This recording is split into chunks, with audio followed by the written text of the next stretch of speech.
Hi friends, বাবুস কিচেনে সবাইকে welcome করে আজ আমি আপনাদের সামনে আরও একটি রেসিপি নিয়ে হাজির হয়েছি। আজকের রেসিপি হলো বাঙালির অত্যন্ত প্রিয় নলেন গুড়ের দুধ পুলি পিঠে। আমাদের বাঙালিদের প্রত্যেক ঘরে ঘরে শীতের সিজনে প্রায় হয়েই থাকে। আমি আমার বাড়িতে যেভাবে বানিয়েছি তা আমি আপনাদের সামনে শেয়ার করেছি। তা চলুন যাওয়া যায় রেসিপির দিকে, আর ভিডিওটি স্কিপ না করে লাস্ট পর্যন্ত দেখার জন্য অনুরোধ রইল।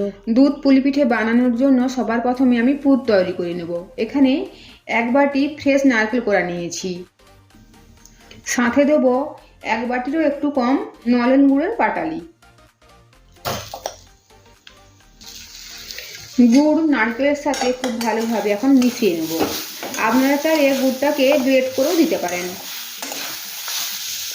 কিছুক্ষণ পর দেখা যাবে গুড়টা গলে গিয়ে পুরটা জল জলে ভাব হয়ে গিয়েছে। দেখুন গুড় খুব ভালোভাবে গলে গিয়ে নারকেলের সাথে মিশে গিয়েছে। এখন কিছুক্ষণ সময় নিয়ে নেড়েচেড়ে রান্না করে নেব। আর গ্যাসের ফ্লেম এই অবস্থায় একদম কমিয়ে রাখতে হবে, নইলে তলায় বসে যেতে পারে। পুরটা প্রায় হয়ে এসেছে। এই সময় দেব হাফ বাটি পরিমাণে খোয়া ক্ষীর বা মাওয়া।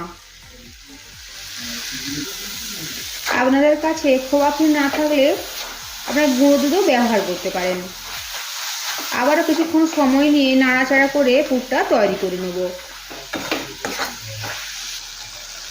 খোয়া ক্ষীর পুরের সাথে খুব ভালোভাবে মিশে গিয়েছে আর পুরো আমার তৈরি হয়ে গিয়েছে। এখন আমি গ্যাসের ফ্লেম অফ করে দেবো। পুরটা খুব ভালোভাবে ঠান্ডা করে নেব।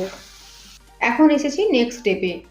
একটা বড় বাটি মেপে এক বাটি আমি এখানে চালের গুঁড়ো নিয়েছি। আমরা ভাত খাওয়ার জন্য যে নর্মাল চাল ব্যবহার করি সেই চালের গুঁড়ো এখানে আমি নিয়েছি। চাল গুঁড়োর মধ্যে সবার প্রথমে দেবো পরিমাণ মতো লবণ। লবণ হাত দিয়ে চাল গুঁড়োর মধ্যে মিশিয়ে নেব। এখন দেবো পরিমাণ মতো জল। আমি এখানে হাত ছোঁয়া গরম জল নিয়েছি। চাল গুঁড়োর উপর ডিপেন্ড করে জলটা কেমন গরম হতে হবে। অনেক সময় দেখা যায় ফুটন্ত গরম জলেও চাল গুঁড়োটা মাখতে হয়। আর আমি এখানে যে চাল গুঁড়োটা ব্যবহার করেছি এর মধ্যে হাত ছোঁয়া গরম জল দিলেই খুব সুন্দরভাবে চাল গুঁড়োটা মাখা হয়ে যাবে পিঠের জন্য। আরও জলের প্রয়োজন আছে।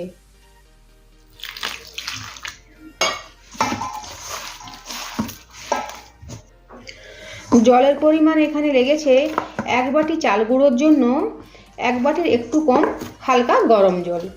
এখন আমি এই ডোটা একটা থালার মধ্যে নিয়ে নেব। একটা থালার মধ্যে চাল গুঁড়োর ডোটা আমি নিয়ে নিয়েছি। এখন খুব ভালোভাবে সময় নিয়ে ডোটাকে ঠিক এভাবে থেসে নেব। যত ভালোভাবে থাসা হবে ডো তত ভালো পিঠেগুলো খুব ভালো হবে। পিঠেগুলো ফাটবে না, খুব মসৃণ থাকবে আর পিঠেগুলো খুব নরমও হবে। পিঠের জন্য ডো একদম তৈরি হয়ে গেছে পারফেক্টভাবে। এখন একটা কাঁচের বোলের মধ্যে ডোটা নিয়েছি। এই ডোয়ের ওপরে ভিজে রুমাল দিয়ে এভাবে রেখে দেব।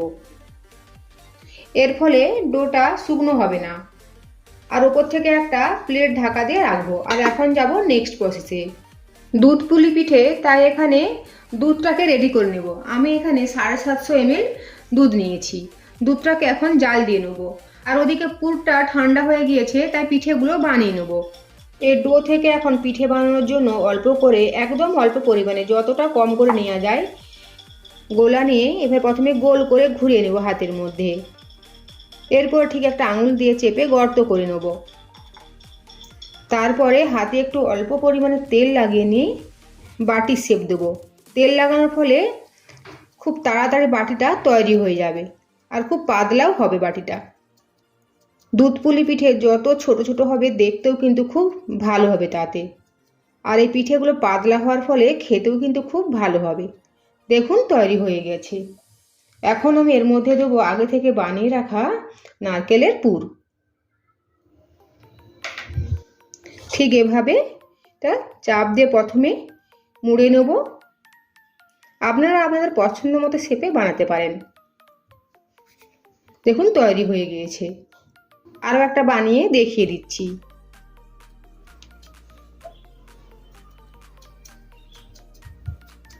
দেখুন তৈরি হয়ে গিয়েছে। এর মধ্যে দেবো নারকেলের পুর। পুরের পরিমাণটাও দেখে দিতে হবে। বেশি পরিমাণে দিলে মুখটা তখন বন্ধ করা যাবে না, ফেটে যাবে। আর কম দিলেও ঠিক খেতে ভালো লাগবে না, তাই পরিমাণটা ঠিকঠাক রেখেই পুরটা ভরে নিতে হবে। দেখুন তৈরি হয়ে গিয়েছে। ঠিক একইভাবে ডো থেকে পিঠেগুলো বানিয়ে নেব। দেখুন সবকটা পিঠে বানিয়ে নিয়েছি, আর একদম ছোট্ট ছোট্ট করে, তাই অনেকগুলো পিঠেই হয়েছে। এখন যাব নেক্সট স্টেপে। দুধটা ফুটে উঠেছে, যেহেতু এখানে আমি ফুল ফ্যাট দুধ নিয়েছি, দুধটাকে আর ঘন করলাম না।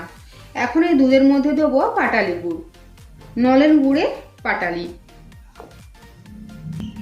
আমি এখানে ছোট বাটির 1 বাটি পাটালি দিয়েছি। আপনারা যেভাবে পছন্দ করবেন মিষ্টি, ঠিক সেইভাবেই গুড়টা বাড়িয়ে কমিয়ে দিতে পারেন। গুড় দুধের মধ্যে মিশিয়ে নেব।